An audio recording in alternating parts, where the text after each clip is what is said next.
Hello दोस्त, virtuous channel में आपका स्वागत है। एसबीआई पीओ प्री 2020 का तीनों दिन का एग्जाम आज और हो चुका है। फोर्थ को हुआ, फिफ्थ को हुआ, आज सिक्स को हुआ। सभी स्लॉट्स का एग्जाम और हो चुका है और मोर और लेस सभी के रिव्यूज भी मिल गए। तो अब जिन भी बच्चों ने एग्जाम दिया उनके मन में सबसे ज़्यादा क्यूरियोसिटी रहती है लेके एक्सपेक्टेड कट ऑफ को। तो आज के सेशन में बिना टाइम वेस्ट के इसी को डिस्कस करेंगे।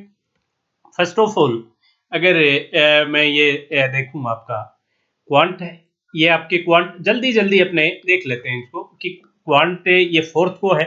आप देखेंगे सभी स्लॉट्स में अप्रोक्सीमेशन नंबर सीरीज क्वाड्रेटिक, यहाँ से आपका 10 to 12 मार्क्स यहाँ से निकल के आए।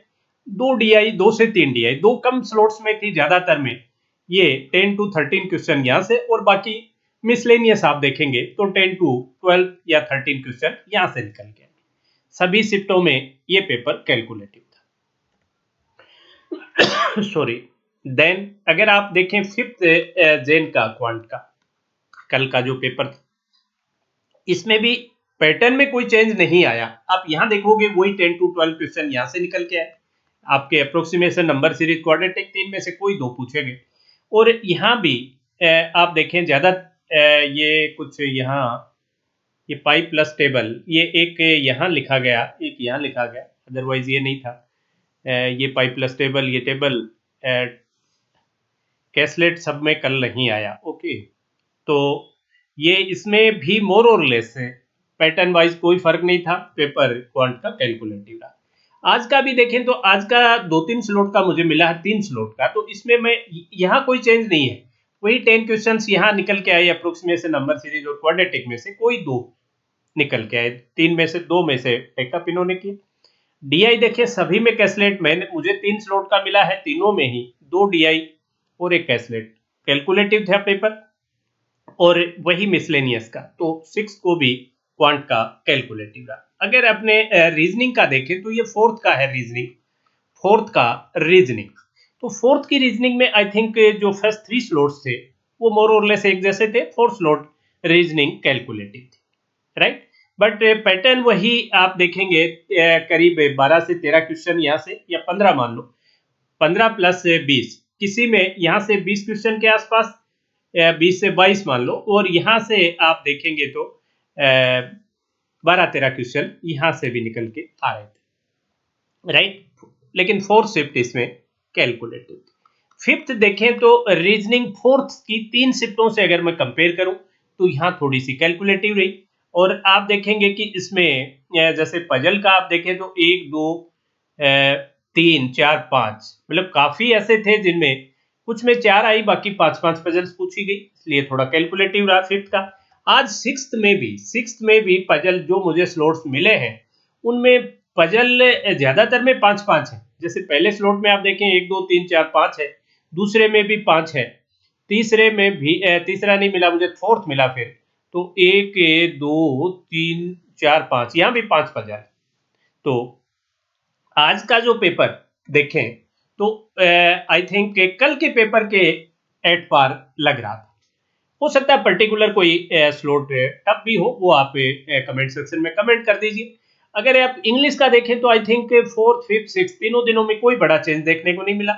वही एक सेट सा पैटर्न था, एक आरसी था, एरर डिटेक्शन के कुछ क्वेश्चंस थे, sentence improvement, sentence rearrangement, fillers, and फिर कुछ स्लॉट्स में क्लोजेस्ट आ गया, ये phrase replacement, idioms, match the column, यही फोर्थ को मिला, यही फिर फिफ्थ को मिला, और यही आज सिक्स्थ को मिला है। आज का अगर मैं देखूं, फोर्थ फिफ्थ अपने डिस्कस कर चुके थे, तो इसमें आरसी फर्स्ट लोड में आर्टिफिशियल इंटेलिजेंस पे था, सेकंड में ऑनलाइन कोचिंग जो ड्यू टू पेंडेमिक हुई इन सबको लेके था, और ये जो स्लॉट फोर्थ था इसमें मेंटल हेल्थ इन ऑर्गेनाइजेशंस, तो इनको इसको लेके था, राइट।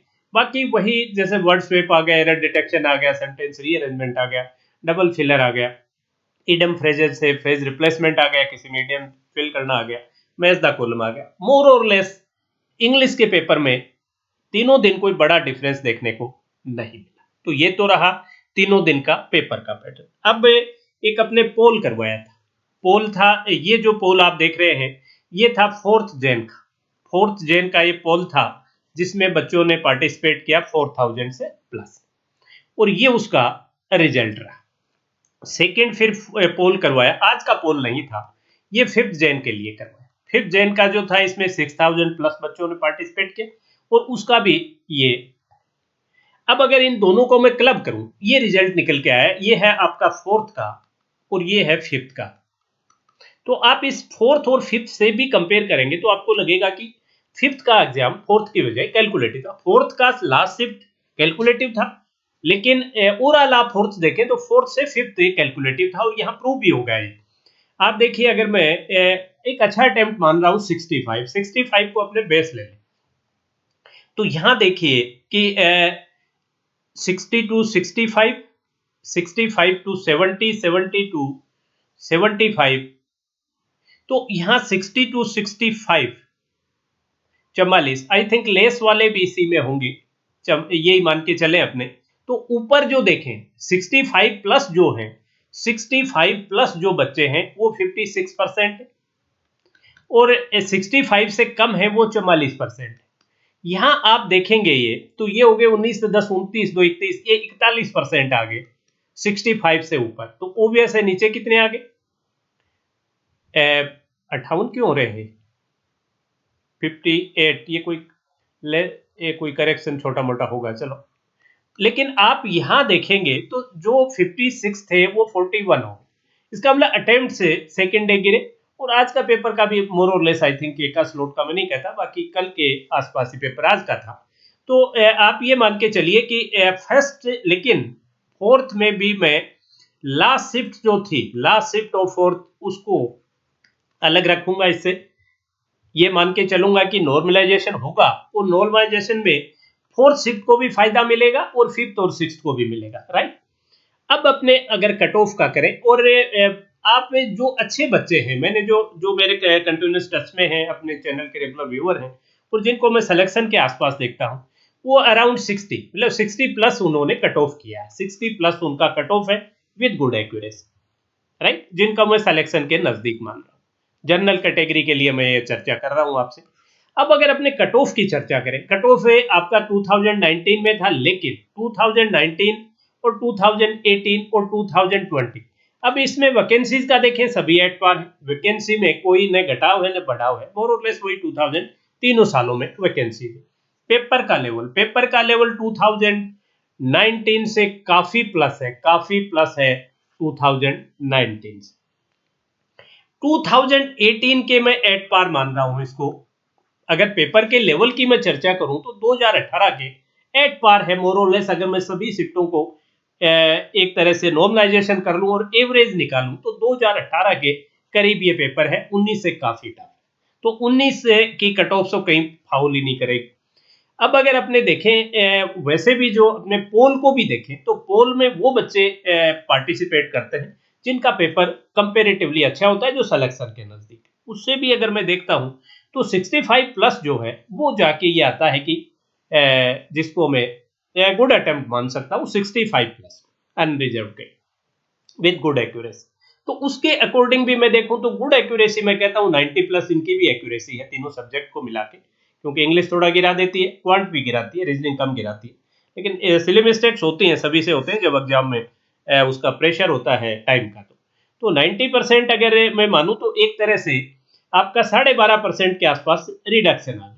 अगर कोई बच्चा, क्योंकि नेगेटिव मार्किंग भी होगी, तो अगर कोई बच्चा जैसे 65 करके आया है तो उसके मार्क्स कितने आएंगे, 7/8, तो वो करीब करीब जिसको 64 में मानूं तो 8 8 64 और एक 64 है तो 8 7 56, करीब करीब 56.7 या 7, मतलब करीब करीब आप देखेंगे तो ये निकल के आ रहा है आपके 2018 की कट ऑफ 65 वाला गुड एक्यूरेसी के साथ कर रहा। भाई कुछ बच्चे ऐसे होते हैं जिनकी बहुत अच्छी एक्यूरेसी, मैं उनकी चर्चा नहीं करता, मैं जिनकी एक अच्छी एक्यूरेसी जिनको मानते हैं, आउटस्टैंडिंग नहीं, लेकिन जिनकी अच्छी एक्यूरेसी है वो करीब करीब 90% ही। आप भी कुछ प्रीवियस एग्जाम्स का, अपने मॉक्स का मत, बट प्रीवियस एग्जाम्स का आप देखिए कि आपने कितने अटेम्प्ट किए थे और कितने। हाँ, एक चीज मैं जरूर करना चाहूंगा, जैसे जो टफ स्लॉट्स में थे, जो नॉर्मलाइजेशन होगा तो पता चला कि आपने रीजनिंग में अटेम्प्ट तो किए थे 22 और आपके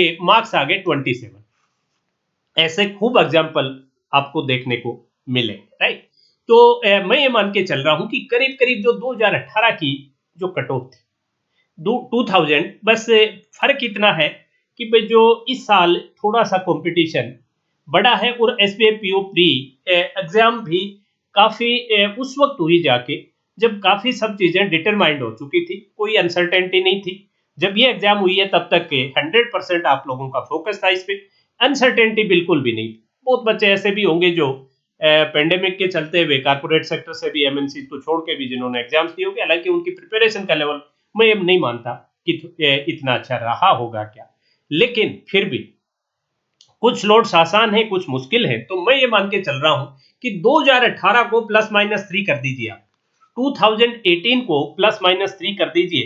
भाई जिनके स्लॉट थोड़े टफ हैं वो -3 की तरफ हो जाएंगे, और जो हैं वो आइदर एट पार और +3 की तरफ हो जाएंगे। तो ये मैं इस साल की कट ऑफ मान रहा हूँ।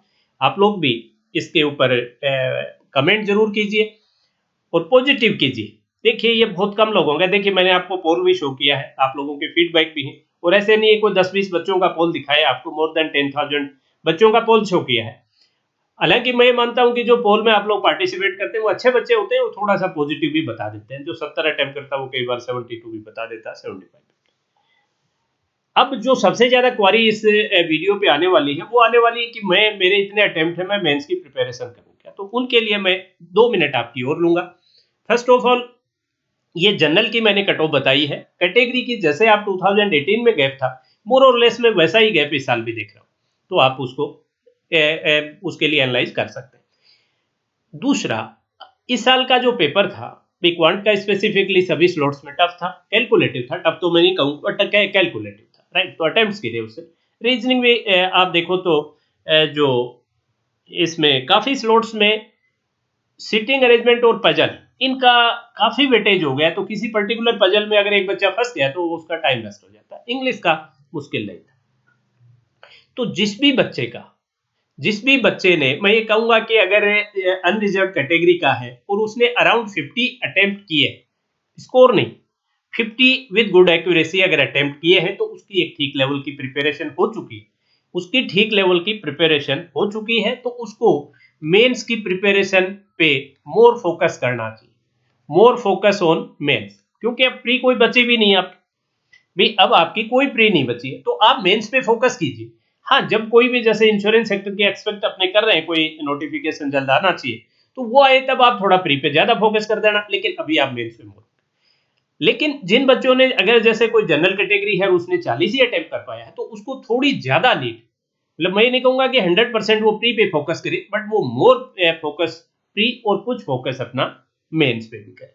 वैसे ही जो कैटेगरी के बच्चे हैं वो अगर उन्होंने 40 भी विद गुड एक्यूरेसी अटेम्प्ट किए हैं, 40 भी, तो भी उनको मेंस की प्रिपरेशन शुरू कर देनी चाहिए, क्योंकि ये एग्जाम्स ऐसी नहीं है कि जिनको आप 1 by 1 लेंगे, ये साइमल्टेनियसली ही लेने वाली एग्जाम्स। ये तो है नहीं कि इस साल आपने प्री क्रैक किया और उसका 2 साल के लिए स्कोर आपका सिक्योर करके फिर आप मेंस के, ये साथ ही चलेगा, राइट? तो मेंस की प्रिपरेशन कीजिए और मेंस के लिए अपने भी क्वांट और रीजनिंग के सेशंस चल रहे हैं।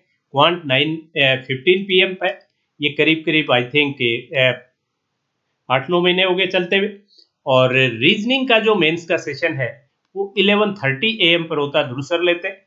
दोनों एब्सोल्युटली फ्री ऑफ कॉस्ट है, और ध्रुव सर लेते हैं वो 1.5 आवर का है, मैं जो ले रहा हूँ 9:15 PM पर वो मोर और लेस 1 आवर, राइट? तो ये भी जरूर अटेंड कीजिए, कुछ सेशन अटेंड कर लीजिए, फिर आपको अच्छा नहीं लगे तो प्ले डिसकंटिन्यू। एक रिक्वेस्ट और जाते जाते, अगर आप लोगों ने अभी तक चैनल को सब्सक्राइब नहीं किया तो प्लीज सब्सक्राइब भी कीजिए, बेल आइकन क्लिक कीजिए, ताकि जब भी कोई नया सेशन आने वाला हो तो उसका नोटिफिकेशन मिल जाएगा। और अगर कोई इन्फॉर्मेटिव वीडियो, हर तरह की इन्फॉर्मेटिव वीडियो जल्दी से जल्दी आप लोगों को देने की कोशिश करते हैं, वो भले ही आपका कोई रिजल्ट से रिलेटेड हो, रिक्रूटमेंट से रिलेटेड हो, आपके कहीं किसी भी बैंक का कोई डीवी मेल आ रहा हो, कोई इंटरव्यू कॉल आया है, कुछ भी किसी भी तरह की ईच एंड एवरी इंफॉर्मेशन आपको जल्दी से जल्दी देते हैं। तो प्लीज आप बेल आइकन जरूर क्लिक कर लीजिए, और इन सेशंस के कुछ सेशन जरूर लीजिए, एक एक मत लीजिए। पर्टिकुलर सेशन कई बार आपको पसंद नहीं आता, 2-3 जरूर लीजिए, उसके बाद आप डिसाइड कीजिए कि कंटिन्यू करना है या नहीं करना। चलिए, that's all for today session. Good night, शब्बा खैर।